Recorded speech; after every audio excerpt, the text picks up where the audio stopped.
Hello, Freshwater, and anyone else who might be tuning in. I wanted to continue a thought that Scott hit on during his message this past Sunday. If you missed it, we'll link it down below, or you can find it here on our Facebook page. It was about prayer. Prayer is one of the most important values here at Freshwater. We have been putting a lot of time into being at the feet of the Lord, seeking His will during these crazy times. Scott asked all of us to join in, to pray just a half an hour a day each week. A prayer time that will last until we gather again. So what does this type of prayer look like? What type of blessing might we see? Well, that is still to come for us. But let me share a moment of time, maybe not a moment, but a period of time where a faithful group of Christ followers committed to prayer. It started in a small Christian community, a Christian community called the Moravians. It was first formed in what we would now call the Czech Republic. They were a small group of Protestants. They were actually some of the first to start the Reformation in the church. Their movement actually predates Martin Luther by 60 years. They faced persecution, had to live in hiding, and didn't really find their place in the world till they realized a deeper mission. That mission? Prayer.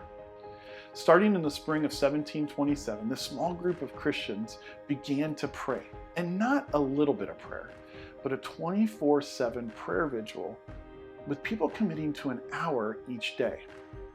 This prayer changed the entire community. As people who were beaten down and, in all honesty, not seeing much spiritual or physical fruit, began to see God working in huge ways, it changed them completely. It was actually said of an observer that the whole place represented a truly visible habitation of God among men. So you may be asking, Sean, we did that type of prayer a few weeks ago. Why are the Moravians any different? Well, let me quote a historian. A.J. Lewis says this: for over 100 years, the members of the Moravian Church all shared in an hourly intercession. At home and abroad, on land and sea, this prayer watch ascended unceasingly to the Lord. 100 years. 100, a century, they prayed without ceasing.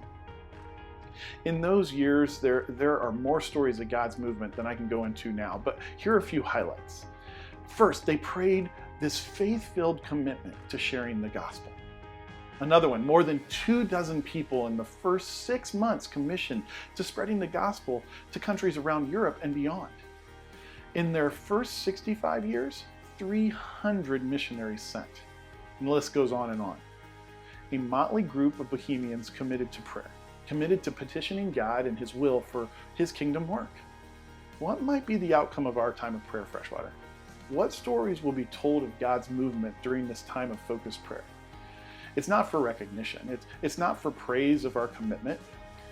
Nicholas Zinzendorf, the leader who helped start the Moravian prayer movement, was not interested in praise when he started.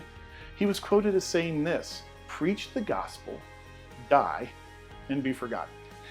Very simple. The world may never know your name, may never know your commitment to prayer. They may never attribute God's movement to your sacrifice. But you can be encouraged by the words of Jesus when He says this: but when you pray, go away by yourself.